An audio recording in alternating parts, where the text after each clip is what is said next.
un homme riche qui coule avec sa voiture dans une rivière sombre pendant une tempête sans que sa vie ait fini. Au fond de l'eau, il revoit son passé de banqueroute et appelle un miracle qui ne semble jamais venir. Mais une fille des rues, invisible aux yeux du monde, plonge sans hésiter pour le sauver. À cet instant, un lien naît qui transformera deux destins marqués par la solitude et la douleur. Si cette histoire vous a intéressé, n'oubliez pas de vous abonner à notre chaîne et de nous dire depuis quelle ville vous nous regardez. On continue l'aventure. Les lumières de Paris scintillaient sous la pluie battante, formant des halos, flous qui se reflétaient dans les flaques d'eau. Mathieu Deveau, 42 ans, conduisait sa Mercedes de luxe le long des quais de la Seine, les mains crispées sur le volant. Le prestigieux entrepreneur parisien venait de quitter une réunion catastrophique qui avait confirmé l'échec d'une fusion sur laquelle il travaillait depuis des mois. Son visage aux traits fins et fatigués se contractait sous l'effet de la colère et de la frustration.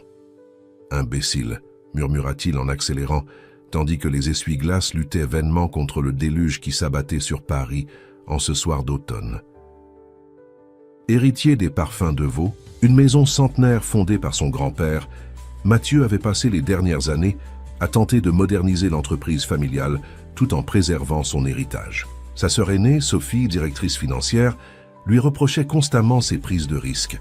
Aujourd'hui, elle avait eu raison et cette pensée lui était insupportable. Son téléphone vibra. Il jeta un coup d'œil rapide à l'écran et c'était elle, sans doute pour lui rappeler qu'elle l'avait prévenu. Agacé, il l'ignora et accéléra davantage. La tempête s'intensifiait. Les rafales fouettèrent la Seine, transformant sa surface habituellement calme en un chaos d'eau noire.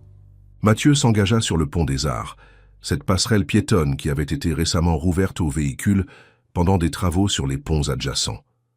En temps normal, il n'aurait jamais emprunté ce passage étroit, mais ce soir, il voulait prendre un raccourci pour rentrer dans son appartement du 16e arrondissement. Soudain, une silhouette surgit devant lui. Un chat peut-être, ou un rat. Dans un réflexe, il donna un coup de volant et freina brutalement. Sur la chaussée détrempée, les pneus dérapèrent. La voiture fit une embardée, heurta la rambarde métallique du pont avec violence et, pendant un instant suspendu dans le temps, Mathieu sentit son véhicule basculer dans le vide. L'impact avec l'eau fut brutal. Pas comme dans les films où les héros ont le temps de réfléchir, de respirer profondément avant que la voiture ne s'enfonce lentement. Non. La réalité fut instantanée et terrifiante. En quelques secondes, l'eau glacée de la Seine envahit l'habitacle.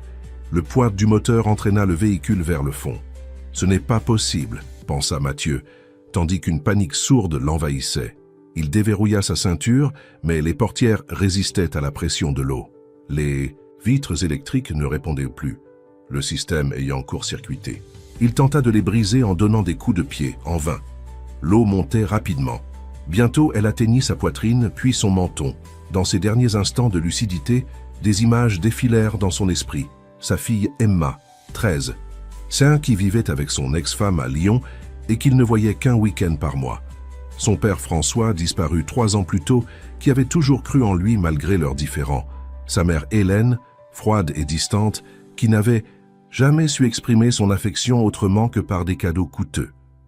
Était-ce donc ainsi que tout devait finir, dans les eaux sombres de la Seine, sans avoir vraiment vécu, sans avoir réussi à faire quoi que ce soit de significatif de sa vie privilégiée? L'eau atteignit ses lèvres. Il rejeta la tête en arrière, cherchant désespérément les dernières poches d'air. Ses poumons brûlaient. Sa conscience commençait à s'étioler. Sous le même pont, à quelques mètres de là, Élodie se recroquevillait sous une bâche en plastique, serrant contre elle un vieux sac de couchage humide et un ours en peluche auquel il manquait un bras. À 13 ans, son visage émacié aux grands yeux verts portait déjà les marques d'une vie trop dure. Ses cheveux auburn, coupés maladroitement, étaient dissimulés sous un bonnet élimé. Le bruit de la collision, puis celui du métal arraché, la firent sursauter. Habitué à se faire invisible, son premier réflexe fut de se tapir davantage dans l'ombre. Les sons venus d'en haut ne présageaient rien de bon, et l'expérience lui avait appris que rester à l'écart des problèmes était la meilleure stratégie de survie. Pourtant, quelque chose la poussa à sortir de son abri. Peut-être était-ce la pensée fugace que si c'était elle qui se retrouvait en danger, Personne ne viendrait à son secours. Personne ne remarquerait même sa disparition. Élodie s'avança prudemment vers la berge. La pluie lui fouettait le visage, mais elle y était habituée. Ses yeux scrutèrent la surface agitée de la Seine. C'est alors qu'elle le vit. Un véhicule sombrait rapidement, et à l'intérieur, un homme frappait frénétiquement contre la vitre. Son cœur s'accéléra. Elle avait appris à se méfier des adultes, surtout des hommes en costume. Ceux-là vous regardaient soit avec dégoût, soit avec une pitié condescendante, avant de détourner les yeux et de continuer leur chemin. Parfois, ils appelaient les services sociaux, ce qui signifiait pour elle un retour dans un foyer d'accueil dont elle s'échapperait à nouveau. Mais cet homme allait mourir si personne n'intervenait. Sans réfléchir davantage, Élodie saisit une grosse pierre qui traînait sur la berge. Elle ôta son manteau rapiécé, garda ses chaussures, elle n'en avait qu'une paire, et plongea dans l'eau glaciale. Le choc thermique lui coupa le souffle, mais elle avait l'habitude de la douleur. Elle nagea avec détermination vers la voiture qui n'était plus qu'une forme sombre sous la surface. L'eau était trouble, presque opaque. Élodie dut plonger plusieurs fois avant de trouver le véhicule. L'homme à l'intérieur commençait à perdre conscience. Serrant la pierre dans sa main, elle frappa contre la vitre avec une force surprenante pour son corps frêle. Une fois, 2 fois, 3 fois, des fissures apparurent. Elle continua, ignorant la douleur qui irradiait dans ses bras. Au 5e coup, la vitre céda enfin, volant en éclats. L'eau s'engouffra violemment à l'intérieur. Élodie saisit l'homme par le col de sa chemise et tira de toutes ses forces. Il était lourd, beaucoup plus qu'elle ne l'avait anticipé. Ses poumons réclamèrent de l'air, ses muscles protestaient, mais une détermination farouche l'animait. Après ce qui sembla une éternité, ils émergèrent tous deux à la surface. L'homme toussait, crachait de l'eau à moitié conscient. Élodie, le visage fouetté par la pluie et les cheveux plaqués sur le front, le traîna jusqu'à la berge avec une énergie née du désespoir. Lorsqu'ils atteignirent enfin la terre ferme, l'homme s'effondra sur le dos, respirant par saccades. Élodie recula immédiatement. Des voix se faisaient entendre au loin, des passants qui avaient probablement assisté à la scène depuis le pont. « Ça va aller maintenant », murmura-t-elle, plus pour elle-même que pour lui. L'homme tenta de parler, de tendre la main vers elle, mais Élodie avait déjà disparu dans l'obscurité. Pour elle, sauver un homme riche d'une voiture en train de couler n'était pas un acte héroïque. C'était simplement la preuve qu'elle existait encore, qu'elle n'était pas qu'une ombre fuyante dans les rues de Paris. Tandis que des sirènes retentissaient au loin, elle regagna son abri précaire sous le pont. Ses mains saignaient d'avoir brisé la vitre, mais elle n'y prêtait pas attention. La douleur physique était une vieille compagne. Elle s'enroula dans son sac de couchage humide, serra son ours en peluche mutilé contre elle et ferma les yeux. Cette nuit-là, comme tant d'autres, elle s'endormit avec la faim au ventre et le froid qui s'infiltrait jusqu'à ses os. Mais quelque chose avait changé. Pour la première fois depuis longtemps, elle avait agi non par instinct de survie, mais par choix. Mathieu ouvrit les yeux sur un plafond blanc et aseptisé. Une lumière crue l'aveugla momentanément et une douleur sourde pulsait dans sa poitrine. Des bips réguliers résonnaient dans la pièce. Il lui fallut quelques instants pour comprendre qu'il se trouvait dans une chambre d'hôpital. « Vous êtes enfin réveillé ». La voix de Sophie, sa sœur, était un mélange de soulagement et de reproche. Elle se tenait près du lit, élégante comme toujours dans son tailleur gris, ses cheveux blonds impeccablement coiffés en un chignon serré. À 47 ans, elle incarnait la rigueur et l'efficacité qui avaient fait prospérer l'entreprise familiale. Qu'est-ce qui s'est passé ?» articula péniblement Mathieu. « Vous avez eu un accident sur le pont des Arts. Votre voiture est tombée dans la Seine. Les pompiers vous ont repêché. Vous avez eu de la chance. Le médecin dit que vous n'avez rien de grave. Une pneumonie à surveiller et quelques contusions, mais rien de cassé. » Mathieu secoua faiblement la tête. Des fragments de souvenirs remontaient à la surface. La pluie, le dérapage, l'eau glacée envahissant l'habitacle et autre chose. « Non, ce n'étaient pas les pompiers, » murmura-t-il. « C'était une fille, une jeune fille. Elle a brisé la vitre avec une pierre. Elle m'a tiré hors de la voiture. » Sophie haussa un sourcil sceptique. « Tu délires, Mathieu. Les témoins ont vu ta voiture tomber, et ont appelé les secours. Ce sont les pompiers qui t'ont sorti de là. Tu étais déjà inconscient sur la berge quand ils sont arrivés. Non, je suis certain de ce que j'ai vu. Elle était jeune, 13 ou 14 ans peut-être. Maigre, avec des cheveux auburn. Elle a plongé pour me sauver. Tu as subi un traumatisme. Le cerveau peut fabriquer des souvenirs pour combler les blancs, c'est un phénomène connu. Mais Mathieu n'écoutait plus. Il revoyait ses yeux verts, ce visage émacié, cette détermination farouche. Cette vision était trop précise, trop vivante pour être une hallucination. « Je dois la retrouver », dit-il en tentant de se redresser. Sophie posa une main ferme sur son épaule. « Tu ne vas nulle part, tu dois te reposer. L'entreprise a besoin de toi en pleine forme. » Le conseil d'administration se réunit la semaine prochaine pour discuter de l'échec de la fusion. À la mention de la fusion, Mathieu sentit une vague de lassitude l'envahir. Avant l'accident, cet échec lui semblait catastrophique. Maintenant, il paraissait insignifiant. « Je me fiche du conseil », répondit-il. « Je dois retrouver cette fille. Je lui dois la vie. » Sophie soupira, exaspérée. « Tu es irrécupérable. Repose-toi, nous parlerons de tout ça plus tard. » Elle sortit, laissant Mathieu seul avec ses pensées. Pendant les 3 jours qui suivirent, il resta à l'hôpital, soumis à divers examens. Aucun des médecins ne crut à son histoire de sauvetage par une enfant des rues. Tous attribuaient ce souvenir à un délire post-traumatique. Mais Mathieu savait, il n'avait jamais été aussi certain de quelque chose. Dès sa sortie de l'hôpital, il commença ses recherches. Il retourna au Pont des Arts, examina les berges, interrogea les sans-abri qui fréquentaient les lieux. Personne ne semblait connaître la fille qu'il décrivait, ou du moins personne ne voulait en parler. Il engagea un détective privé, Antoine Mercier, un ancien policier reconverti après une blessure en service. Petit, trapu avec un visage marqué par les années et une moustache grisonnante, Mercier avait la réputation de retrouver n'importe qui dans Paris.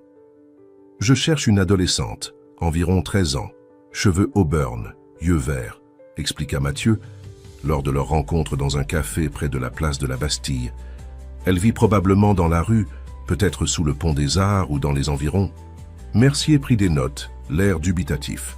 « Vous réalisez combien d'enfants correspondent à cette description dans les rues de Paris, monsieur Deveau ?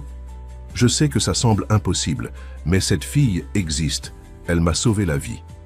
Et pourquoi vous intéressez-vous tant à elle ?» La question prit Mathieu au dépourvu. Pourquoi, en effet ? Il aurait pu simplement se sentir reconnaissant et continuer sa vie. Faire un don généreux à une association d'aide aux enfants des rues, peut-être. Mais il y avait autre chose, quelque chose qu'il n'arrivait pas à définir. « Je dois la remercier », répondit-il simplement, « et comprendre pourquoi elle a risqué sa vie pour moi. » Mercier hocha la tête, peu convaincu, mais professionnel. « Je vais voir ce que je peux faire, mais ne vous faites pas trop d'illusions. Ces gamins savent se rendre invisibles quand ils le veulent. » Les jours passèrent. Mathieu négligeait son travail, aux grandes dames de Sophie qui gérait seule les conséquences de l'échec de la fusion. Il passait ses journées à arpenter les berges de la Seine, à distribuer des photos dessinées d'après sa description, à questionner les commerçants du quartier. Un soir, alors qu'il rentrait chez lui épuisé et découragé, son téléphone sonna. C'était Mercier. « J'ai peut-être quelque chose », annonça le détective. « Une femme qui tient un kiosque à journaux près du Pont Neuf m'a parlé d'une gamine qui correspond à votre description. Les habitants du coin l'appellent le renard, à cause de ses cheveux roux et de sa capacité à disparaître au moindre danger. » Le cœur de Mathieu s'accéléra. Où puis-je la trouver? Elle se cache dans un terrain vague derrière la gare d'Austerlitz. Il y a des entrepôts abandonnés que la SNCF n'a pas encore démolis. C'est un repère connu des gamins des rues. J'y vais tout de suite. Je ne vous le conseille pas, monsieur Deveau. Ces endroits peuvent être dangereux, surtout la nuit. Et si vous débarquez comme ça, vous risquez de l'effrayer.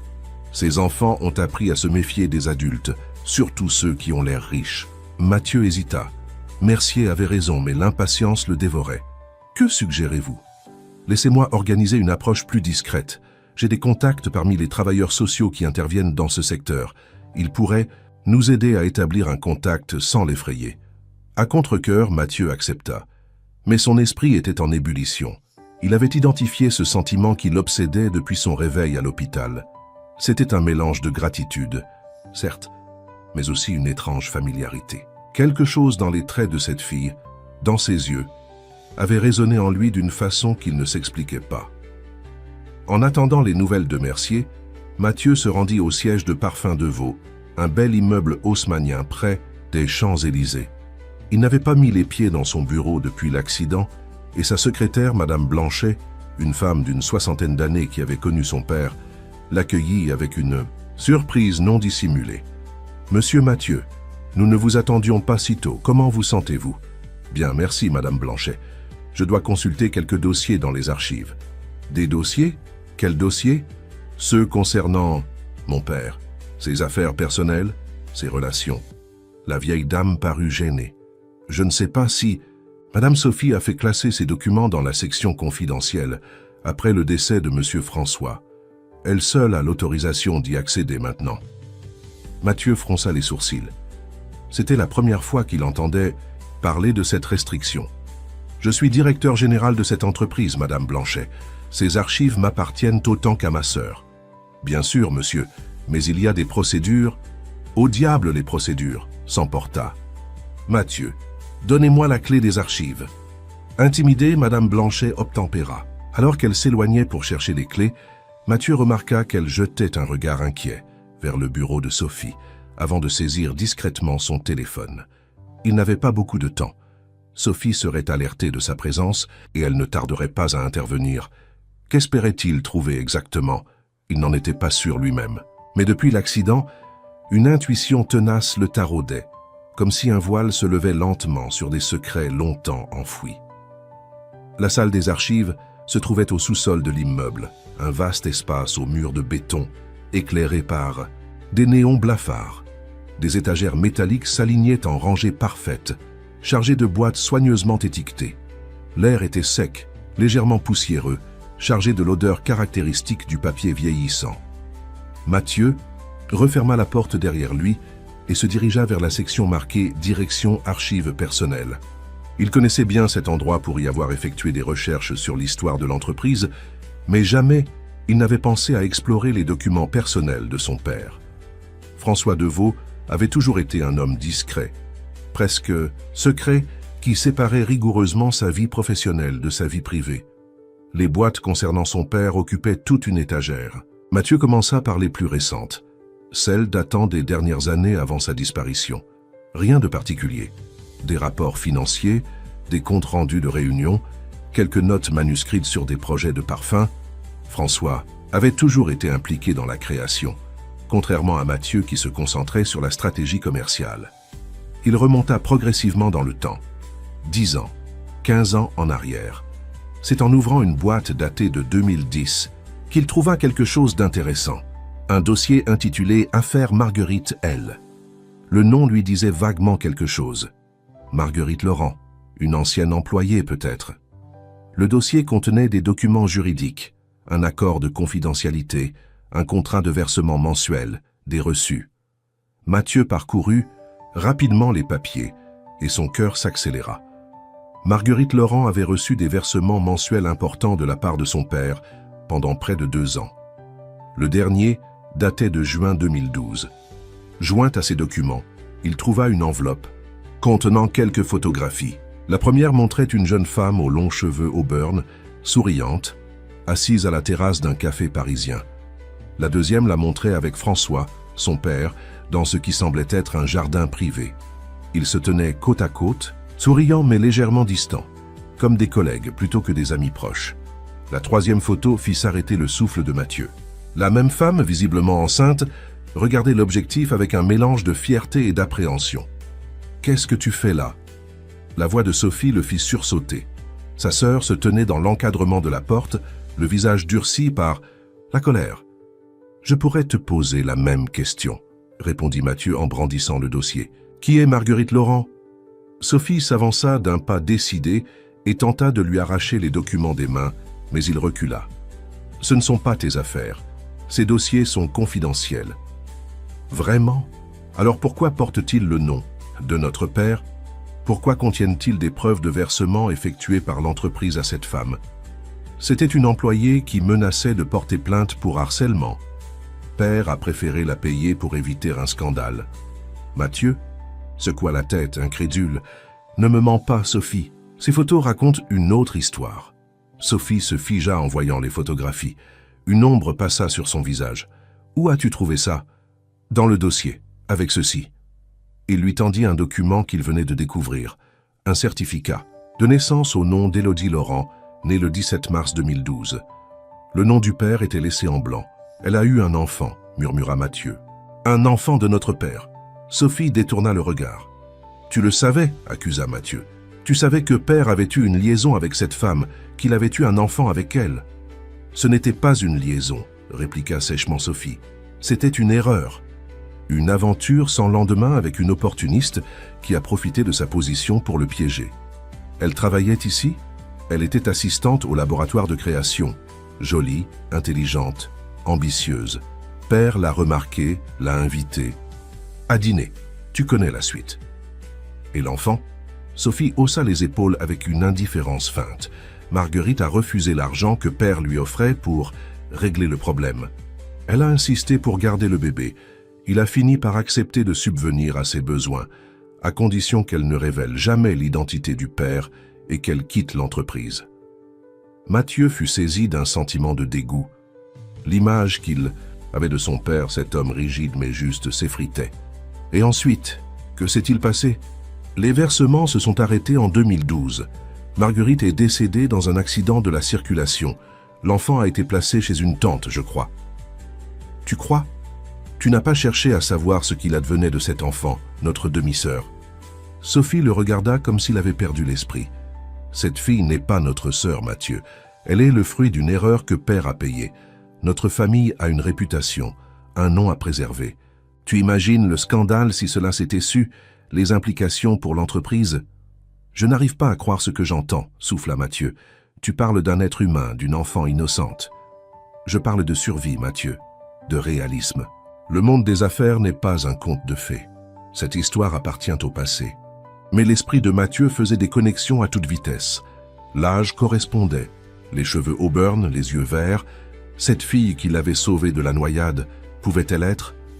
Comment s'appelait l'enfant déjà? Demanda-t-il, feignant d'avoir oublié. Élodie, je crois. Pourquoi cela t'intéresse-t-il soudain? Simple curiosité. Sophie n'était pas dupe. Mathieu, quoi que tu sois en train d'imaginer, arrête immédiatement. Cette histoire est enterrée depuis longtemps. Père a fait ce qu'il fallait pour protéger la famille et l'entreprise. Est-ce que mère était au courant? Sophie eut un rire sans joie. Bien sûr qu'elle savait. Pourquoi crois-tu qu'elle est partie vivre à Nice juste après? Elle a accepté l'arrangement financier, mais pas de continuer à vivre sous le même toit que lui. Tout s'éclairait. Le départ soudain de leur mère, présenté comme un besoin de soleil et de mer pour sa santé, les tensions entre leurs mères, parents durant les dernières années, la froideur croissante de François. « Je dois y aller », dit brusquement Mathieu, rassemblant les documents. « Où ça? Et qu'est-ce que tu comptes faire de ces papiers? Je les emprunte. Ce sont aussi mes archives, Sophie. » « Tu ne peux pas. »« Si, je peux, et je le fais. » Il sortit rapidement, ignorant les protestations de sa sœur. Dans le hall, il croisa Madame Blanchet, qui lui jeta un regard inquiet. « Tout va bien, monsieur Mathieu ?»« Parfaitement bien, Madame Blanchet. Dites-moi, vous travaillez déjà ?»« Ici en 2010, n'est-ce pas? » « Oui, bien sûr. Cela fait 32 ans que je suis au service de votre famille. Vous souvenez-vous d'une certaine Marguerite Laurent? Elle travaillait au laboratoire. » La vieille dame pâlit visiblement.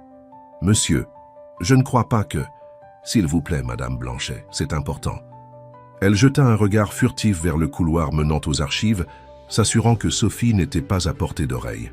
« Mademoiselle Laurent était une jeune femme charmante, » murmura-t-elle. « Très douée. Votre père l'appréciait beaucoup. Trop, peut-être. Que savez-vous de sa fille? » « Pas grand-chose. Après l'accident de Mademoiselle Laurent, j'ai entendu dire que la petite avait été confiée à sa tante, une femme peu recommandable qui vivait à Belleville. Il y a eu des rumeurs que l'enfant n'était pas bien traité. Les services sociaux sont intervenus à plusieurs reprises. Et ensuite, je ne sais pas. Les années ont passé et personne n'en a plus parlé. Votre sœur a veillé à ce que cette histoire soit oubliée. Mathieu serra les poings, submergé par un mélange de colère et de détermination. Merci, Madame Blanchet. Vous m'avez été d'une grande aide. Il quitta le bâtiment et se précipita vers sa voiture. Son téléphone vibrait. C'était Mercier, le détective. « Monsieur Deveau, j'ai du nouveau sur votre affaire. La fille que vous cherchez, celle qu'ils appellent le renard. J'ai réussi à la localiser précisément. Elle se cache dans un squat près du canal Saint-Martin. Mais je dois vous prévenir, ce n'est pas un endroit pour quelqu'un comme vous. J'arrive tout de suite, envoyez-moi l'adresse. » Mathieu raccrocha, le cœur battant. Les coïncidences étaient trop nombreuses pour être ignorées. Cet enfant des rues qu'il avait sauvé de la noyade portait le même prénom que la fille de son père. Elle avait le même âge, les mêmes traits caractéristiques. Et si cette jeune fille, qui avait risqué sa vie pour lui, était en réalité sa demi-sœur?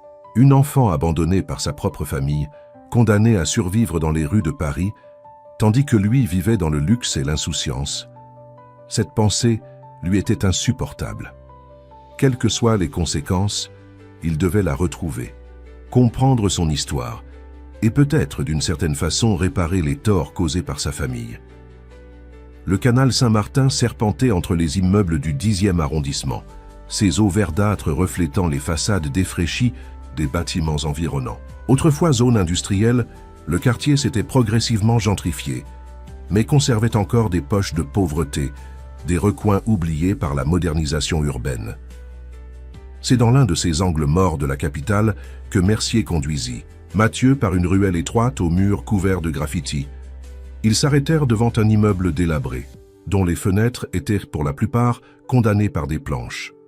Un panneau à démolir pendait de travers sur la façade. « Lépreuse. C'est ici », indiqua le détective. « Dernier étage sous les combles. Il y a un groupe de mineurs qui squattent l'endroit depuis plusieurs mois. D'après mes informations, votre fille y a trouvé refuge il y a environ 2 semaines. »« Ce n'est pas ma fille », corrigea automatiquement Mathieu, bien que cette précision sonnât faux à ses propres oreilles. « Peu importe. Écoutez, je ne peux pas vous accompagner à l'intérieur. Ces gamins me connaissent, et pas en bien. J'ai travaillé trop longtemps avec la brigade des mineurs. Si vous voulez établir un contact, vous devrez y aller seul. » Mathieu hocha la tête, une boule d'anxiété lui nouant l'estomac. « Comment dois-je m'y prendre ? Soyez direct, ne mentez pas sur vos intentions. Ces enfants ont un 6e sens pour détecter les faux semblants. Et n'essayez pas de la forcer à vous suivre, même si vous pensez agir pour son bien. Elle disparaîtrait et vous ne la retrouveriez jamais. »« Je comprends. » « Et autre chose, » ajouta Mercier en lui tendant un sac en papier. « Apportez ceci. Ce n'est pas grand-chose. Juste quelques sandwichs et des bouteilles d'eau. Ça pourrait faciliter le contact. » Mathieu prit le sac avec gratitude et s'approcha de l'entrée de l'immeuble. La porte pendait sur ses gonds, inutile. À l'intérieur, une odeur âcre de moisissure et d'urine le prit à la gorge. L'escalier grinçait sous ses pas et il dut enjamber des débris, des bouteilles vides et d'autres détritus à chaque palier.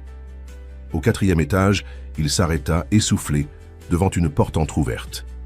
Des voix d'adolescents lui parvenaient de l'intérieur. Il frappa doucement. Le silence tomba immédiatement, puis des chuchotements, des bruits de pas précipités. Lorsqu'il poussa la porte, la pièce était vide, à l'exception d'un garçon d'une 15aine d'années qui se tenait au centre, une barre de fer à la main. « Qu'est-ce que tu veux ?»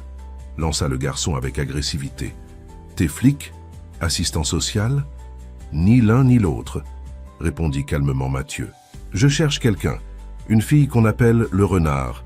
J'ai apporté à manger. » Il montra le sac, mais le garçon ne baissa pas sa barre. « Y a personne ici qui s'appelle comme ça. Dégage. » Mathieu déposa lentement le sac sur le sol. « Je ne veux de mal à personne. Cette fille m'a sauvé la vie. Je veux juste la remercier et lui parler. » Le garçon hésita, son regard allant du sac à Mathieu. « Écoute, » poursuivit Mathieu, « je vais laisser ça ici et partir. Si elle veut me parler, dis-lui que je serai au café Le Mikado au coin de la rue pendant les 2 prochaines heures. » Il recula vers la porte, lentement, pour ne pas effrayer l'adolescent. « Comment tu t'appelles » demanda le garçon méfiant, mais curieux. « Mathieu. Mathieu Deveau. » Un éclair de reconnaissance passa dans les yeux du jeune. « T'es le mec de la voiture dans la Seine, celui qu'elle a sorti de l'eau ?»« Oui, c'est moi. » Le garçon sembla évaluer la situation, puis hocha brièvement la tête. « Je lui dirai, mais je promets rien. » Mathieu le remercia et quitta l'immeuble, le cœur battant. Il se rendit au café indiqué et s'installa à une table près de la fenêtre, commandant un café qu'il ne toucha pas. Une heure passa, puis une autre. Il commençait à perdre espoir quand il la vit entrer. Élodie avait troqué ses vêtements trempés de l'autre soir contre un jean usé trop grand pour elle, maintenu par une ceinture de fortune et un sweatshirt rouge délavé. Ses cheveux au burn étaient partiellement dissimulés sous un bonnet noir. Elle balaya la salle du regard, repéra Mathieu et s'approcha avec une méfiance évidente. « C'est toi qui me cherches ?» demanda-t-elle sans préambule, restant debout à distance prudente de la table. « Oui, tu es Élodie, n'est-ce pas ?» La surprise passa furtivement sur son visage. « Comment tu connais mon nom ? Lucas t'a dit ?»« Non, c'est compliqué. Tu veux t'asseoir ?» Elle hésita, jetant un coup d'œil vers la sortie, évaluant ses chances de fuite si nécessaire.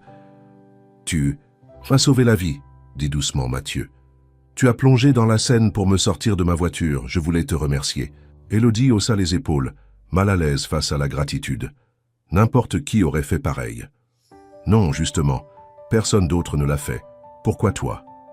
Elle s'assit finalement, gardant son sac à dos serré contre elle comme un bouclier. « J'en sais rien. J'ai vu la voiture tomber, t'étais en train de te noyer. J'ai fait ce que j'avais à faire, c'est tout. » Une serveuse s'approcha. Mathieu commanda un chocolat chaud et un sandwich pour Élodie, qui ne protesta pas. Quand la nourriture arriva, elle mangea avec une retenue qui trahissait sa faim, prenant des bouchées mesurées comme pour faire durer le repas. « Tu vis dans ce squat depuis longtemps ?» demanda Mathieu, cherchant à établir un dialogue. « Quelques semaines. Avant, j'étais sous le pont. Et avant ça ?» Élodie le fixa avec intensité, ses yeux verts, les mêmes que ceux de Marguerite sur les photos, brillants de méfiance. « Pourquoi tu veux savoir tout ça ?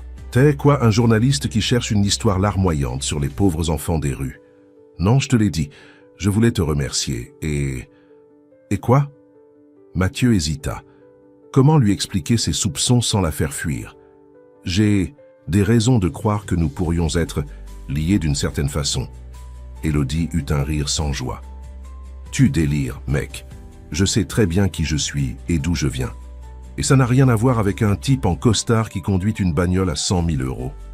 Ta mère s'appelait Marguerite Laurent. » La tasse de chocolat s'immobilisa à mi-chemin des lèvres d'Élodie. Son visage se ferma instantanément. « Comment ? Tu connais son nom ?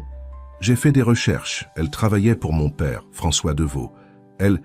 Ils ont eu une relation. » Élodie reposa brutalement sa tasse, le liquide chaud éclaboussant la table. « Arrête tes conneries. Ma mère n'était pas ce genre de femme. Elle travaillait dur pour nous faire vivre, toute seule. Mon père était un enfoiré qui s'est barré avant ma naissance. Je ne prétends pas connaître toute l'histoire, Élodie. Je découvre moi-même des choses que j'ignorais. Mais j'ai trouvé des documents, des photos qui prouvent que ma famille a un lien avec toi. » Elle se leva brusquement, repoussant sa chaise qui tomba avec fracas. « Je me fiche de ta famille et de tes documents. Ma mère est partie et moi, je me débrouille très bien toute seule. » Élodie, attends. Mais elle avait déjà tourné les talons et se dirigeait vers la sortie d'un pas rapide. Mathieu jeta quelques billets sur la table et la suivit dans la rue. La pluie avait repris, fine et froide. « S'il te plaît, écoute-moi, » lança-t-il en la rattrapant. « Je ne veux pas te forcer à quoi que ce soit. Je veux juste t'aider. » Elle s'arrêta et se retourna, la colère déformant ses traits juvéniles. « M'aider ? Comme ta famille a aidé ma mère, en lui donnant de l'argent pour qu'elle se taise, pour qu'elle disparaisse ? J'étais petite mais pas stupide. Je voyais bien comment elle pleurait le soir en regardant ses enveloppes, comment elle murmurait que c'était le prix de notre dignité. » Mathieu accusa le coup. Alors Marguerite avait parlé à sa fille, d'une façon ou d'une autre. « Ce n'était pas moi, Élodie. Je ne savais rien de tout ça jusqu'à récemment. » « Quelle importance. Vous êtes tous pareils, vous les riches. Vous croyez que tout s'achète. Eh bien, pas moi. » Elle s'éloigna à nouveau, mais Mathieu ne la suivit pas cette fois. À la place, il cria. « Je comprends ta colère. Elle est légitime. Mais ta situation actuelle, ce n'est pas ce que ta mère aurait voulu pour toi, n'est-ce pas ?» Élodie ralentit, puis s'arrêta, dos à lui. « Qu'est-ce que t'en sais ?»« Je n'en sais rien. Mais je sais qu'aucune mère ne souhaite voir son enfant vivre dans la rue, se battre chaque jour pour survivre. » Elle resta immobile, la pluie plaquant ses cheveux contre son crâne. Lorsqu'elle se retourna enfin, son visage était un masque d'émotions contradictoires. « Après l'accident, commença-t-elle d'une voix à peine audible, ils m'ont placé chez ma tante Josiane. Elle buvait, elle me frappait. Elle utilisait l'argent de mes allocations pour acheter de l'alcool. J'avais 8 ans. » Mathieu sentit son cœur se serrer. « Je suis désolé. À 10 ans, j'ai été placé dans un foyer. C'était pire. Les grands nous raquettaient, les éducateurs fermèrent les yeux. Certains faisaient bien pire. Alors je me suis enfui. Et je me suis enfui encore, chaque fois qu'ils me retrouvaient, jusqu'à ce qu'ils arrêtent de chercher. » Elle essuya rageusement les gouttes de pluie, ou étaient-ce des larmes, qui coulaient sur ses joues. « Je me débrouille, j'ai appris à survivre. Je n'ai besoin de personne et surtout pas de la pitié d'un devot. » Ce n'est pas de la pitié, Élodie, c'est de la responsabilité. Si mon père est aussi le tien, alors nous sommes liés, que tu le veuilles ou non. Et si ma famille t'a fait du tort, j'ai le devoir de le réparer. Un silence s'installa entre eux, rompu seulement par le bruit de la pluie et des voitures qui passaient. Finalement, Élodie parla, sa voix plus douce mais toujours méfiante. « Qu'est-ce que tu veux exactement ? Pour commencer, t'offrir un endroit sûr où vivre, pas un foyer, pas une institution, un vrai logement, rien que pour toi, sans condition, sans piège. Juste un toit, des repas réguliers et la liberté de décider ce que tu veux faire ensuite. Et en échange ?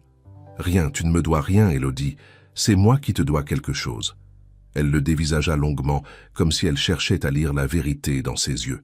« Je ne te crois pas, dit-elle finalement. Personne ne donne. Rien sans rien. Alors laisse-moi te prouver que tu as tort. Viens voir l'appartement que j'ai trouvé. Si ça ne te convient pas, tu pourras partir, sans question, sans reproche. Je te donne ma parole. » Élodie semblait tiraillée entre sa méfiance instinctive et un désir plus profond qu'elle réprimait depuis longtemps, celui d'avoir enfin un lieu sûr où poser ses affaires, ou dormir sans craindre pour sa sécurité. « Un essai, concéda-t-elle, finalement.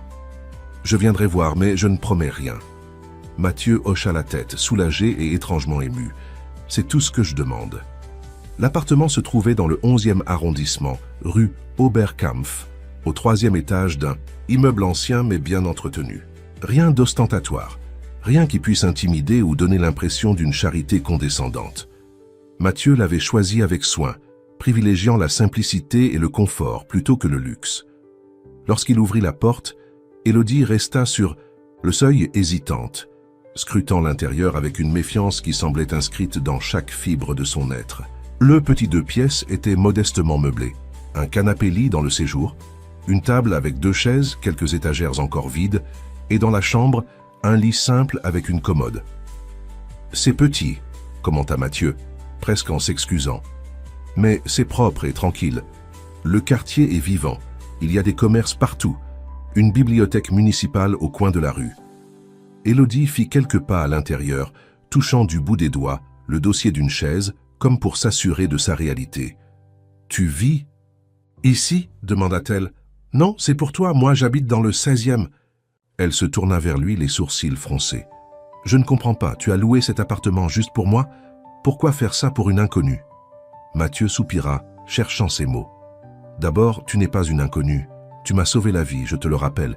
Et puis... » Il hésita, ne sachant comment aborder la question de leur possible lien de parenté sans la brusquer. « Et puis, si mes soupçons sont fondés, nous sommes de la même famille. Je ne peux pas te laisser vivre dans la rue alors que j'ai les moyens de t'aider. » Élodie croisa les bras sur la défensive. « Je t'ai dit que je ne croyais pas à cette histoire. Ma mère m'aurait parlé de mon père si c'était quelqu'un d'important. Peut-être qu'elle ne pouvait pas. Peut-être qu'elle voulait te protéger. » « Me protéger de quoi ? Des complications, du regard des autres. Je ne sais pas exactement, Élodie. Ce que je sais, c'est que mon père a eu une relation avec ta mère et qu'il lui a versé de l'argent pendant des années. Ça ne peut pas être une coïncidence. » La jeune fille se détourna, s'approchant de la fenêtre qui donnait sur la rue animée. En bas, des passants se pressaient sous la pluie, des terrasses de café abritées accueillaient des clients. Une vie normale qui semblait si loin de la sienne. « Tu as des preuves ?» demanda-t-elle sans se retourner. « Pas de preuves formelles, pas encore. Mais j'ai l'intention de faire un test ADN si tu acceptes. Et si je refuse? Alors je respecterai ton choix. Cet appartement reste à ta disposition, quoi que tu décides. » Elle se retourna, les yeux plissés par la suspicion. « Pourquoi? Tu ferais ça, même sans savoir si on est vraiment liés? Mathieu réfléchit un instant. La question était légitime, parce que c'est la bonne chose à faire.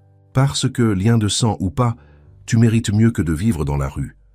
Et aussi, pour être honnête, parce que depuis mon accident, j'ai l'impression que ma vie a pris un tournant.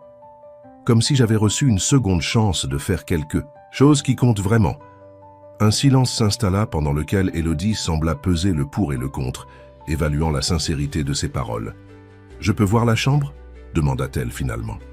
Mathieu acquiesça et la conduisit vers la petite pièce. Il avait veillé à ce qu'elle soit accueillante. Un lit avec une couette moelleuse, des rideaux clairs, une petite lampe de chevet. « La salle de bain est là !» indiqua-t-il en ouvrant une porte adjacente. « J'ai fait installer une machine à laver. Il y a des serviettes propres, des produits de toilette, tout ce qu'il faut. » Élodie s'avança lentement dans la pièce, touchant le matelas du bout. Des doigts. « C'est confortable », murmura-t-elle comme à regret.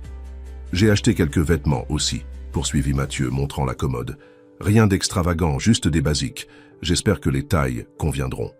Elle ouvrit un tiroir, découvrant des t-shirts soigneusement pliés, des jeans, des sous-vêtements encore étiquetés. Comment tu connaissais ma taille? J'ai demandé conseil à la vendeuse. Je lui ai dit que tu avais 13 ans et que tu étais plutôt mince.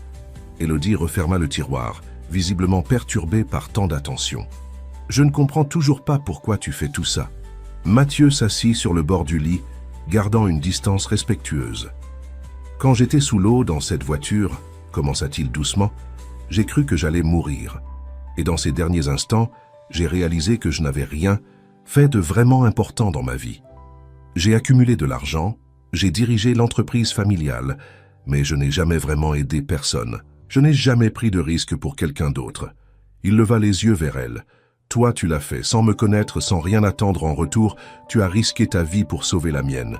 Comment pourrais-je retourner à ma vie d'avant? Après ça? Élodie détourna le regard, mal à l'aise face à cette reconnaissance. J'ai fait ce que n'importe qui aurait fait. Non, justement, n'importe qui aurait appelé les secours, peut-être. Mais plonger dans la Seine glacée, brisée, une vitre à main nue, me traîner jusqu'à la berge? Ça, c'est exceptionnel. Un silence s'installa à nouveau, moins tendu cette fois. « Je vais te laisser t'installer », dit finalement Mathieu en se levant. « Le frigo est plein. Il y a un téléphone prépayé sur la table de la cuisine, avec mon numéro enregistré. Tu peux m'appeler jour et nuit si tu as besoin de quoi que ce soit. » Il sortit un trousseau de clés de sa poche et le posa sur la commode. « Ce sont les tiennes. Tu es libre d'aller et venir comme tu veux.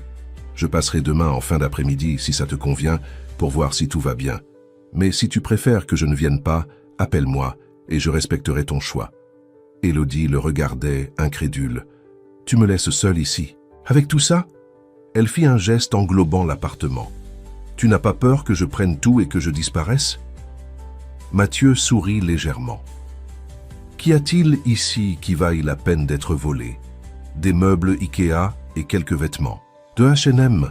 Non, Élodie, je n'ai pas peur. Et si tu décides de partir, c'est ton droit. Mais j'espère que tu resteras au moins quelques jours pour te reposer, reprendre des forces. » Il se dirigea vers la porte d'entrée, sentant qu'il était temps de lui laisser de l'espace. « À demain, peut-être, » dit-il simplement avant de sortir.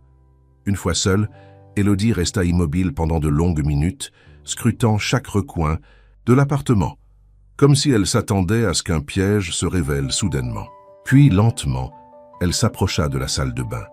Le miroir au-dessus du lavabo lui renvoya l'image d'une adolescente aux traits tirés, aux cheveux ternes, au regard méfiant. Elle ouvrit le robinet, laissa l'eau couler sur ses doigts. Elle était chaude, un luxe simple qu'elle n'avait pas connu depuis des mois. Presque malgré elle, elle se déshabilla et entra dans la douche. L'eau chaude coulant sur son corps émacié lui arracha un soupir de bien-être.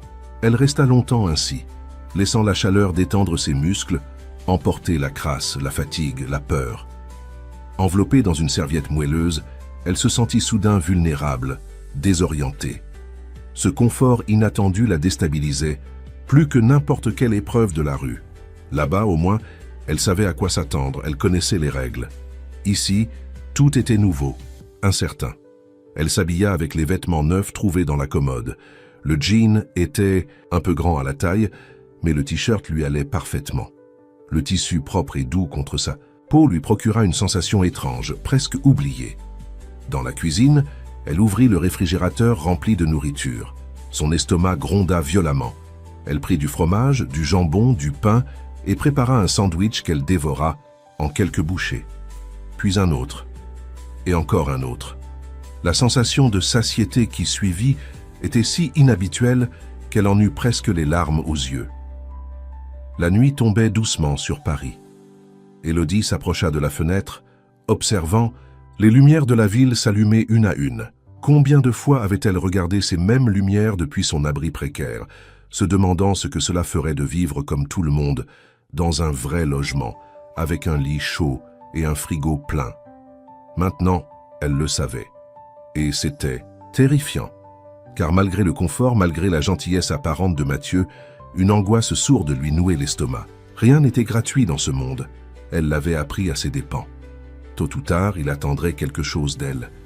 Ils attendaient toujours quelque chose. Elle s'allongea sur le lit, fixant le plafond.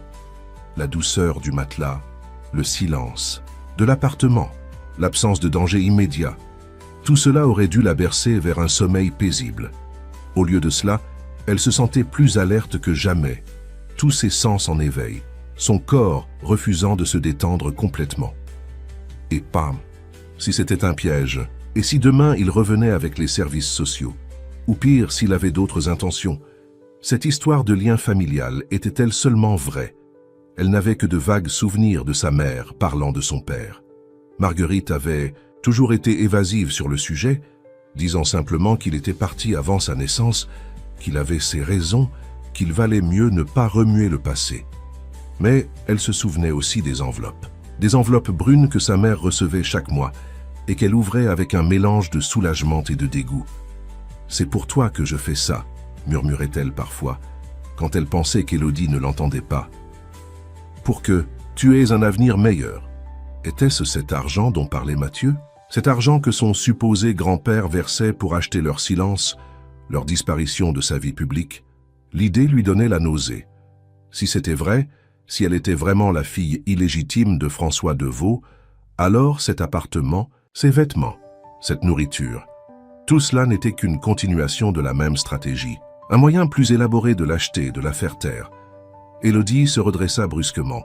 Non, elle ne pouvait pas accepter ça. Elle avait sa fierté. C'était tout ce qui lui restait. Elle ne serait pas achetée, même avec de bonnes intentions. Elle se leva, rassembla ses affaires, les siennes, pas celles que Mathieu avait achetées. Son vieux sac à dos, son ours en peluche mutilé, le couteau qu'elle gardait toujours sur elle pour se protéger. Elle enfila son sweatshirt rouge délavé, celui qu'elle portait le jour où elle avait sauvé Mathieu.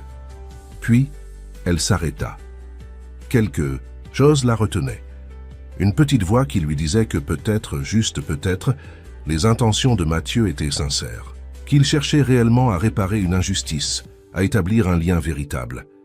Et même si ce n'était pas le cas, n'était-elle pas assez futée pour profiter de la situation, se reposer quelques jours, reprendre des forces avant de repartir? La rue serait toujours là si les choses tournaient mal. Élodie se rassit sur le lit, tiraillée entre sa méfiance instinctive et ce désir profond d'appartenance qu'elle refusait généralement de s'avouer. Finalement, l'épuisement eut raison de ses interrogations. Elle s'allongea à nouveau, serrant son ours en peluche contre elle, et sombra dans un sommeil agité, peuplé de rêves, où elle nageait dans la Seine glacée, poursuivant une voiture qui s'enfonçait toujours plus profondément dans les eaux noires. Le lendemain matin, Mathieu se réveilla avec un sentiment étrange, un mélange d'anxiété et d'espoir. Avait-il bien fait de laisser Élodie seule dans l'appartement? Serait-elle encore là quand il reviendrait? Il consulta son téléphone. Aucun appel manqué, aucun message. Il ne savait pas si c'était bon signe.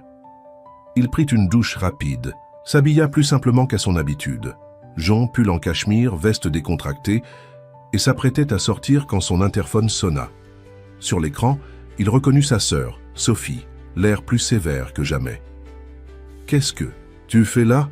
demanda-t-il après lui avoir ouvert. Sophie entra comme une tornade dans l'appartement, ignorant sa question. « Tu as perdu la tête ?» lança-t-elle sans préambule. « Madame Blanchet m'a tout raconté. Tu as emporté des documents confidentiels des archives.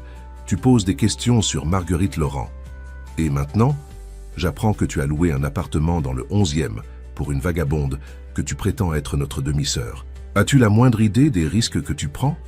Mathieu croisa les bras, nullement intimidé. Comment sais-tu pour l'appartement? J'ai mes sources. Contrairement à toi, je protège les intérêts de notre famille. En dissimulant la vérité, en abandonnant une enfant innocente à son sort, Sophie soupira dramatiquement, passant une main dans ses cheveux impeccablement coiffés. Écoute-moi bien, Mathieu. Je comprends que ton accident t'ait bouleversé. Ce genre d'expérience peut pousser à des remises en question, à des actes impulsifs. Mais ce que tu fais est dangereux, pour toi comme pour l'entreprise. Je me fiche de l'entreprise, répliqua Mathieu. Il s'agit d'une enfant qui a été abandonnée, qui vit dans la rue, qui a besoin d'aide. Et pourquoi serait-ce à toi de l'aider? Il y a des services sociaux pour ça. Parce qu'elle est de notre sang, Sophie. Elle est la fille de notre père, qu'on le veuille ou non. Tu n'en as aucune preuve. J'en aurai bientôt. J'ai proposé à Élodie de faire un test ADN. Le visage de Sophie se décomposa. Tu n'as pas fait ça. Si, et j'en assume toutes les conséquences. Tu ne comprends pas, insista Sophie, sa voix trahissant une panique contenue. Si cette histoire devient publique, ce n'est pas seulement notre réputation qui est en jeu, c'est l'avenir même de Parfum de Veau. De quoi parles-tu? Sophie s'assit, soudain lasse. Les clauses du testament de père. Tu ne les as jamais lues en détail, n'est-ce pas? Mathieu dut admettre que non. Après le décès de François, c'est Sophie qui s'était occupée de tous les aspects légaux, comme toujours. François a inclus une clause spécifique. Si un héritier non reconnu venait à se manifester et à prouver sa filiation, il aurait droit à une part égale de l'entreprise. Et alors, qu'est-ce que ça change? Nous sommes assez riches pour partager. Ce n'est pas une question d'argent, Mathieu, c'est une question de contrôle. Actuellement, nous détenons chacun 40% des parts, les 20% restants étant répartis entre de petits actionnaires. Si cette fille est reconnue comme une Deveau, elle héritera de 20% des parts, les mêmes que nous, ce qui signifie que plus aucun de nous n'aura de majorité claire. Chaque décision deviendra un bras de fer. Mathieu contempla sa sœur, avec un mélange de stupéfaction et de dégoût. C'est donc ça? Tout ce que tu vois dans cette histoire, c'est une menace pour ton pouvoir? Ne sois pas naïf. Le pouvoir, c'est ce qui protège notre héritage, ce qui nous permet de faire prospérer ce que nos ancêtres ont bâti. Cette fille, que sait-elle de notre industrie, de notre histoire? Rien. Elle n'a pas été élevée comme nous. Elle n'a pas les compétences, l'éducation, les valeurs nécessaires pour gérer un tel patrimoine. Elle a 13 ans, Sophie. Personne ne parle de lui confier les rênes de l'entreprise. Il s'agit juste de reconnaître son existence, de lui offrir la sécurité et l'éducation auxquelles elle a droit. Et puis quoi? Dans 5 ans? Dans 10 ans? Que se passera-t-il quand elle comprendra l'étendue de sa fortune potentielle? Tu crois qu'elle se contentera de vivre dans un petit appartement du 11e, reconnaissante pour ta charité? Mathieu secoua la tête, déçu par la vision cynique de sa sœur. Tu la juges, sans même la connaître. Cette fille a plus de courage et d'intégrité que bien des adultes que je connais. Elle m'a sauvé la vie, Sophie. Elle a plongé dans la Seine glacée pour un inconnu, risquant sa propre vie sans rien attendre en retour. Est-ce que toi, avec toute ton éducation et tes valeurs de veau, tu en aurais fait autant? Sophie détourna le regard mal à l'aise. Ce n'est pas le sujet. Au contraire, c'est exactement le sujet. Qui mérite vraiment le nom de Deveau?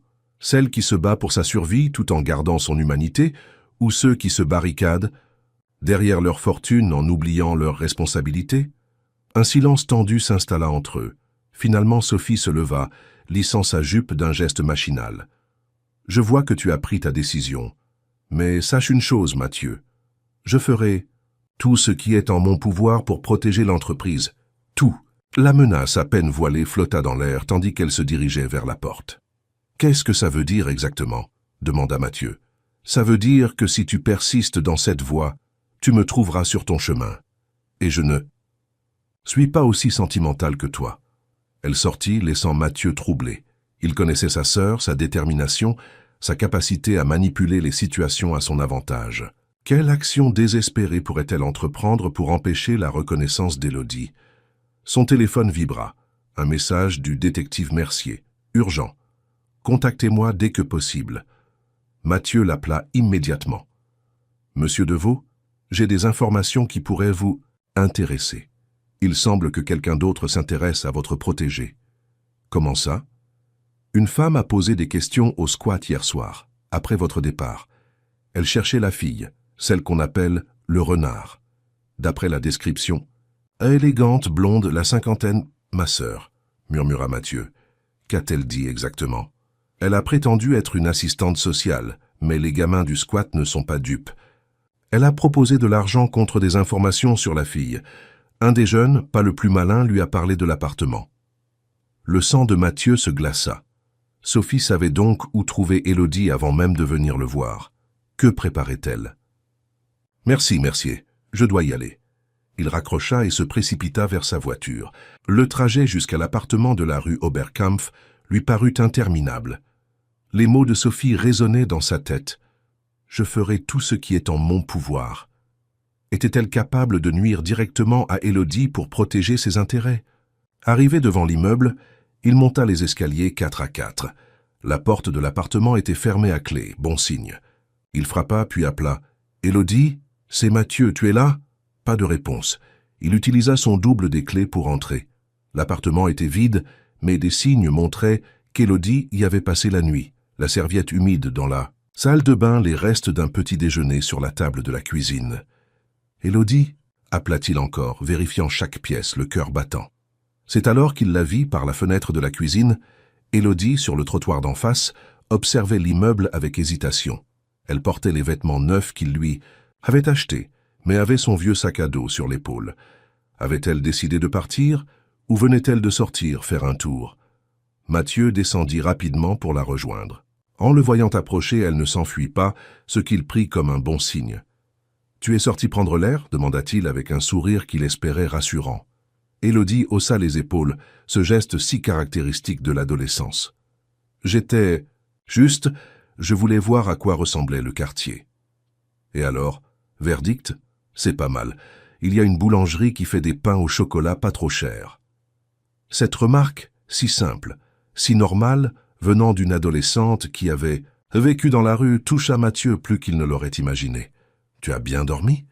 demanda-t-il en l'invitant à remonter. « Ça va. » Une fois dans l'appartement, Élodie sembla plus détendue que la veille, comme si cette petite sortie en solo lui avait permis de se réapproprier sa liberté, de confirmer qu'elle n'était pas prisonnière. « J'ai réfléchi, dit-elle soudain, pour le test ADN, je veux bien le faire. » Mathieu, qui s'apprêtait à lui parler de la visite de Sophie, fut pris au dépourvu. « Vraiment?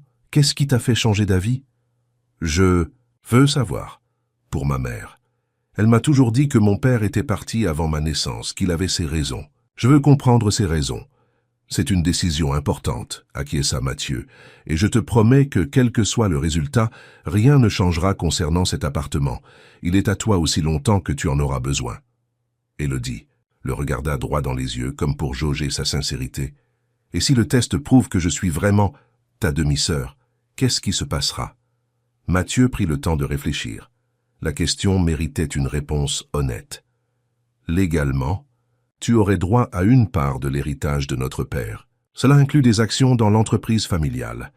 Mais tout cela peut attendre que tu sois adulte, que tu aies terminé tes études, que tu te sentes prête. »« Je ne veux pas de leur argent, » répliqua Élodie avec une fierté palpable. « Ni de leur entreprise. Je ne veux pas être comme eux. »« Comme qui ? » ?»« Comme ta sœur. Elle est venue me voir ce matin. » Mathieu se figea. « Sophie est venue ici? Qu'est-ce qu'elle t'a dit ?» Élodie croisa les bras, son visage se fermant au souvenir. « Elle m'a proposé de l'argent, beaucoup d'argent. Si j'acceptais de disparaître de ta vie, de signer un papier, renonçant à tout lien avec votre famille. » La colère monta en Mathieu, une rage froide qu'il n'avait jamais éprouvée auparavant. « Et qu'as-tu répondu ?» Un sourire féroce illumina le visage d'Élodie. « Je lui ai dit qu'elle pouvait se mettre son argent là où je pense, en des termes moins polis. » Malgré la gravité de la situation, Mathieu ne put s'empêcher de sourire à son tour. « Je suis désolé qu'elle t'ait confronté ainsi. Sophie a toujours eu une vision particulière des priorités familiales. Elle m'a dit des choses sur toi aussi, » poursuivit Élodie, soudain plus sérieuse, « que tu n'étais pas stable, que tu traversais une crise depuis ton accident, que tu m'utiliserais puis m'abandonnerais quand tu te serais lassé de jouer au bon samaritain. » Ces mots firent mal, d'autant plus qu'ils touchaient à une crainte intime de Mathieu. Et si sa sœur avait raison? Et si toute cette histoire n'était qu'une réaction excessive? À son accident, une tentative désespérée de donner un sens à sa vie? Et tu l'as cru? Demanda-t-il doucement. Élodie haussa à nouveau les épaules, mais son regard était perçant, évaluateur. Je ne crois personne facilement, mais j'observe. Et jusqu'à présent, tu n'as rien fait qui me donne envie de fuir, contrairement à elle. Cette simple affirmation, venant d'une adolescente qui avait appris à se méfier de tout et de tous, valait tous les compliments du monde. Le tribunal pour enfants du palais de justice de Paris imposait le respect par sa solennité. Les hauts plafonds, les boiseries anciennes, les longues rangées de bancs polis par le temps créaient une atmosphère à la fois intimidante et rassurante. C'était un lieu où la justice des hommes tentait de protéger les plus vulnérables. Mathieu et Élodie attendèrent dans le couloir, assis côte à côte sur un banc en bois. 3 semaines s'étaient écoulées depuis leur conversation dans l'appartement de la rue Oberkampf. 3 semaines intenses, durant lesquelles beaucoup de choses avaient changé. Le test ADN, d'abord, avait confirmé ce que Mathieu soupçonnait. Élodie était bien la fille de François Deveau, sa demi-sœur. La nouvelle, bien qu'attendue, les avait tous deux ébranlés. Pour Élodie, c'était la confirmation que sa mère lui avait caché une partie importante de son histoire. Pour Mathieu, c'était la certitude qu'il devait désormais se battre pour réparer l'injustice dont elle avait été victime. Il avait entamé des démarches pour obtenir sa tutelle légale, un parcours semé d'embûches car le système de protection de l'enfance, malgré ses failles, ne confiait pas facilement un mineur à un adulte sans lien familial reconnu. Le test ADN avait aidé mais ne suffisait pas. Il fallait prouver que Mathieu était apte à s'occuper d'une adolescente, qu'il pouvait lui offrir un environnement stable et sécurisant. Sophie, bien sûr, avait tout fait pour contrecarrer ses efforts. Elle avait engagé des avocats, suggéré que Mathieu souffrait de troubles psychologiques suite à son accident, insinué qu'il cherchait seulement à se donner bonne conscience. Mais Mathieu avait tenu bon, soutenu par des rapports positifs des services sociaux qui avaient constaté les progrès d'Élodie depuis qu'elle vivait dans l'appartement de la rue Oberkampf. « Tu es nerveux », remarqua Élodie, observant les mains de Mathieu qui tapotait nerveusement sur ses genoux. « Un peu, admit-il. »« Et toi ?»« Moi, j'ai l'habitude des tribunaux, » répondit-elle avec un petit sourire ironique. « Chaque fois qu'il me retrouvait après une fugue, je passais devant un juge. Mais c'est différent aujourd'hui. »« Différent comment ?»« D'habitude. Personne ne se bat pour moi. On décide où je dois aller, avec qui je dois vivre, sans me demander mon avis. Cette fois, elle ne termina pas sa phrase, mais Mathieu comprit. Cette fois, quelqu'un était de son côté. Quelqu'un qui l'écoutait, qui respectait ses choix. La porte de la salle d'audience s'ouvrit et une greffière les appela. « Affaire Laurent Deveau. Veuillez entrer, s'il vous plaît. » À l'intérieur, la juge des enfants, Madame Beaulieu, une femme d'une 50aine d'années au visage bienveillant mais ferme, présidait. L'avocate de Mathieu, Maître Moreau, était déjà installée, ainsi que le représentant des services sociaux et bien sûr l'avocat engagé par Sophie pour contester la demande de tutelle. Sophie elle-même était assise au fond de la salle, le visage impassible, vêtue d'un tailleur gris anthracite qui semblait absorber la lumière autour d'elle. « Nous sommes réunis aujourd'hui, » commença la juge, après les présentations formelles, pour statuer sur la demande de tutelle déposée par M. Mathieu Deveau concernant la mineure Élodie Laurent, âgée de 13 ans. Elle parcourut les documents devant elle. J'ai pris connaissance des différents rapports. Le test de paternité confirmant que François Deveau, père de Mathieu Deveau, est également le père biologique d'Élodie Laurent. Les évaluations des services sociaux concernant les conditions de vie actuelles de la mineure, les témoignages recueillis auprès de son entourage. La juge leva les yeux vers Élodie. « Mademoiselle Laurent, la loi me demande de prendre en compte votre opinion dans cette décision. Souhaitez-vous vous exprimer devant cette cour ?» Élodie se redressa légèrement. Elle portait une simple robe bleue, achetée pour l'occasion, et ses cheveux auburn étaient attachés en une queue de cheval soignée. Elle semblait à la fois vulnérable et déterminée. « Oui, madame la juge, je vous écoute. » Élodie prit une profonde inspiration. « Avant de rencontrer Mathieu, je vivais dans la rue. Pas par choix, mais parce que c'était moins dangereux que les endroits où on m'avait placé. J'ai appris à me méfier des adultes qui prétendent vouloir m'aider, parce que souvent, ils ont d'autres motivations. Elle jeta un bref regard vers Sophie, puis continua. Quand j'ai sauvé Mathieu de la noyade, je ne savais pas qui il était. Je ne cherchais pas de récompense ou de reconnaissance. Je voulais juste empêcher quelqu'un de mourir. Mais lui, il m'a cherché. Il a passé des semaines à me retrouver, juste pour me remercier. Sa voix se fit plus assurée. Depuis que je vis dans l'appartement qu'il a loué pour moi, personne ne m'a forcé à rien. Je peux sortir quand je veux, manger ce que je veux, dormir autant que je veux. Mathieu m'a proposé de retourner à l'école, mais il a dit que c'était mon choix, que je pouvais prendre mon temps. Elle marqua une pause. Je sais que certaines personnes pensent qu'il fait tout ça par culpabilité, ou pour se donner bonne conscience. Mais moi, je vois comment il est vraiment. Il m'écoute, il me respecte. Il ne fait pas semblant de comprendre ma vie, mais il essaie vraiment. Et c'est plus que n'importe qui a jamais fait pour moi. La juge hocha la tête, visiblement touchée par cette déclaration sincère. « Merci, mademoiselle Laurent. »« Maître Lambert, » dit-elle en se tournant vers l'avocat de Sophie, « vous avez déposé une opposition à cette demande de tutelle au nom de madame Sophie Deveau. Pouvez-vous nous exposer vos arguments ?» L'avocat, un homme au visage anguleux et au costume coûteux, se leva. « Votre honneur, ma cliente ne conteste pas le lien biologique entre la mineure et feu François Deveau. Ce qu'elle conteste, c'est la capacité de son frère à assumer la responsabilité d'une adolescente. Monsieur Mathieu Deveau n'a aucune expérience en matière d'éducation. Il n'a jamais manifesté auparavant d'intérêt pour la paternité ou la tutelle. Sa soudaine volonté de prendre en charge cette jeune fille coïncide de manière troublante avec son accident récent, un événement traumatique qui, selon plusieurs témoignages, a profondément modifié son comportement et son jugement. Il sortit quelques feuillets de son dossier. Nous avons ici une attestation du médecin de l'entreprise qui s'inquiète de l'instabilité émotionnelle de M. Deveau depuis son accident. Nous avons également des témoignages de collègues qui rapportent des changements de comportement inquiétants.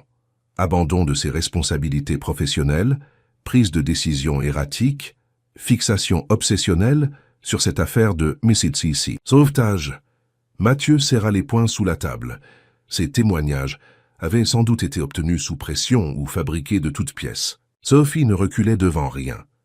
En outre, poursuivit l'avocat, si la Cour reconnaît officiellement Élodie Laurent comme une Deveau, cela aura des implications financières et patrimoniales considérables. Selon le testament de François, Deveau, tout héritier légitime, a droit à une part égale de l'entreprise familiale. Ma cliente s'inquiète que son frère, consciemment ou non, utilise cet enfant comme un moyen de modifier l'équilibre des pouvoirs au sein de Parfum Deveau. La juge fronça les sourcils. Maître Lambert, cette cour s'intéresse au bien-être de l'enfant, pas aux querelles d'actionnaires. Avez-vous des éléments concrets qui indiqueraient que M. Mathieu Deveau serait inapte à s'occuper de la mineure? L'avocat hésita. Nous suggérons simplement que le placement de la mineure dans une famille d'accueil qualifiée, sous la supervision des services sociaux, serait plus approprié qu'une tutelle confiée à un homme célibataire. Sans expérience, potentiellement instable, et qui pourrait avoir des motivations cachées. Merci, maître, conclut la juge avant de se tourner vers l'avocate de Mathieu. Maître Moreau, votre réponse. La jeune avocate se leva avec assurance. Votre honneur, les allégations concernant l'état psychologique de mon client sont infondées et malveillantes. Nous avons versé au dossier une évaluation psychiatrique complète, réalisée par un expert indépendant, qui conclut que M. Deveau jouit d'une parfaite santé mentale et d'un jugement sain. Elle s'approcha de la juge pour lui remettre un document. De plus, voici une lettre signée par le docteur Legrand, médecin traitant de mon client depuis 15 ans, qui affirme n'avoir constaté aucun changement inquiétant dans son comportement, mais au contraire une maturité et une détermination nouvelles. Elle marqua une pause, puis reprit avec force. Quant aux motivations financières évoquées par la partie adverse, elles sont non seulement spéculatives, mais aussi contradictoires avec les actions de mon client. M. Deveau a déjà entrepris des démarches pour créer un trust en faveur d'Élodie, qui sécurisera sa part de l'héritage jusqu'à sa majorité, sans qu'il puisse y avoir accès. Ce n'est pas le comportement d'un homme cherchant à manipuler une situation à son profit. Maître Moreau se tourna légèrement vers Sophie, dont le visage s'était durci. En réalité, votre honneur, si quelqu'un semble motivé par des considérations financières dans cette affaire, ce n'est pas mon client, mais bien ceux qui s'opposent à cette tutelle. Car reconnaître Élodie comme une Deveau signifierait partager un héritage et un pouvoir que certains préféreraient conserver exclusivement. La juge hocha la tête, puis se tourna vers le représentant des services sociaux. « Monsieur Renard, quelle est la position de vos services concernant cette demande de tutelle ?» L'homme d'une quarantaine d'années, au visage fatigué par des années à naviguer dans les eaux troubles de la protection de l'enfance, se leva à son tour. « Votre honneur, nos services ont effectué plusieurs visites au domicile où réside actuellement la mineure. Nous avons constaté que l'appartement est adapté à ses besoins, propre, sécurisé, et que la jeune fille s'y sent à l'aise. Monsieur Deveau a fait preuve d'un engagement sincère envers son bien-être, s'assurant qu'elle dispose de tout le nécessaire sans la brusquer, ni lui imposer des règles rigides qu'elle pourrait rejeter compte tenu de son parcours difficile. Il consulta ses notes. Élodie Laurent a connu de nombreux placements infructueux, des fugues à répétition et une méfiance compréhensible envers le système. Or, pour la première fois depuis des années, elle semble avoir trouvé une stabilité, un lieu où elle accepte de rester. Notre psychologue qui l'a rencontrée note des signes encourageants. Elle fait moins de cauchemars. Elle exprime le désir de reprendre ses études, elle commence à faire des projets d'avenir. Son regard balaya l'assemblée.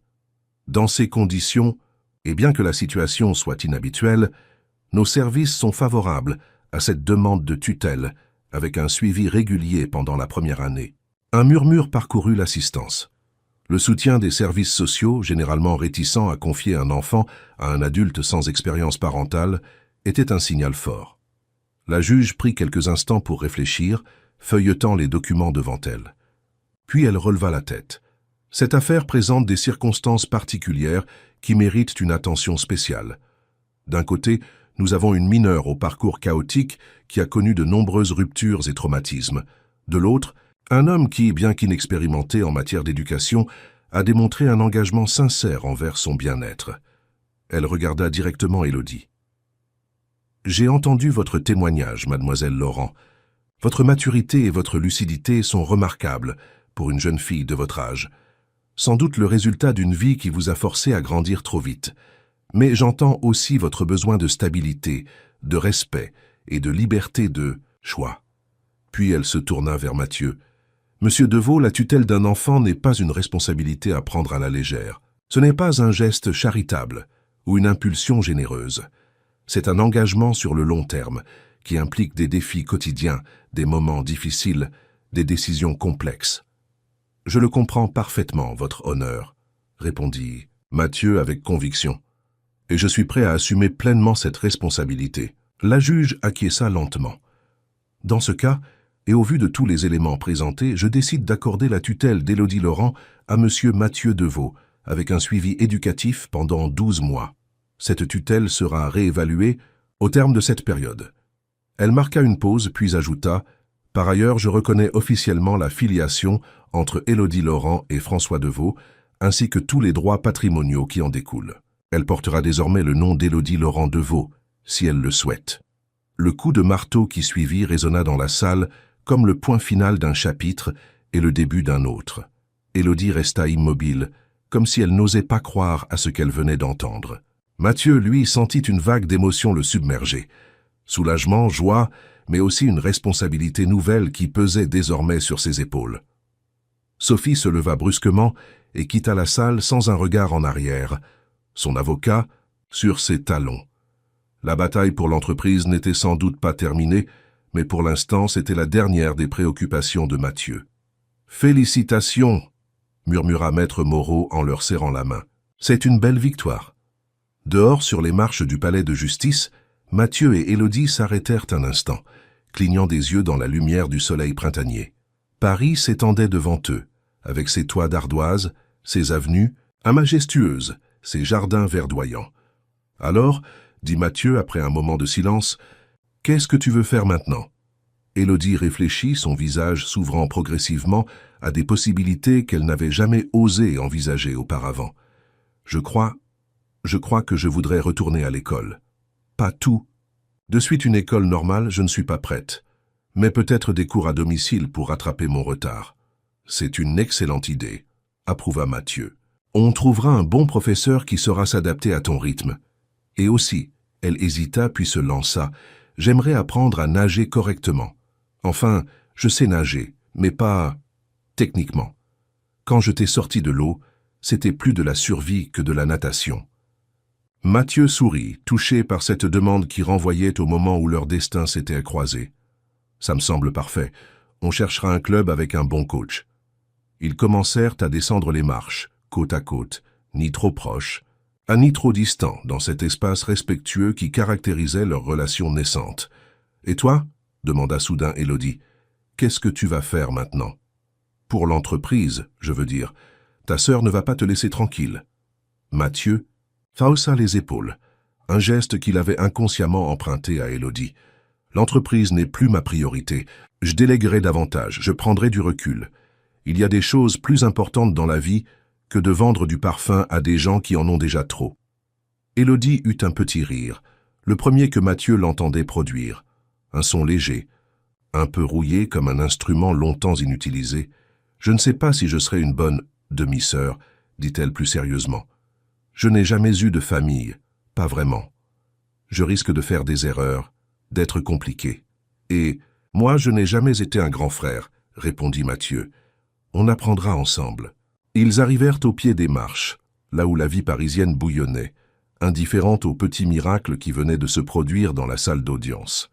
« Je n'ai pas besoin que tu sois parfait, » ajouta Élodie après un moment. « Juste que tu sois là. »« Je serai là, » promit Mathieu. « Toujours. » Ils se dirigèrent vers la voiture, pas à pas, vers ce futur incertain mais plein de promesses. Derrière eux, les ombres du passé s'étiraient, de plus en plus minces, incapables désormais de les rattraper. Pour la première fois depuis longtemps, Élodie ne ressentait pas ce besoin urgent de disparaître, de se fondre dans les recoins sombres de la ville. Et pour la première fois de sa vie, Mathieu avançait avec la certitude d'être exactement là où il devait être, de faire exactement ce qu'il devait faire. Ce n'était pas un conte de fées. Il y aurait des hauts et des bas, des jours difficiles, des incompréhensions. Mais ils avaient trouvé l'un dans l'autre cette famille improbable, cette seconde chance que la vie offre parfois à ceux qui savent la saisir. Car au fond, n'est-ce pas cela, la véritable richesse? Non pas l'argent, le pouvoir ou le prestige, mais ces liens qui nous rattachent les uns aux autres, ces mains tendues dans l'obscurité, ces cœurs qui battent à l'unisson malgré les différences. L'eau de la Seine continuait de couler sous les ponts de Paris, indifférente aux drames humains qui se jouaient à sa surface. Mais pour Mathieu et Élodie, cette eau froide et sombre qui avait failli emporter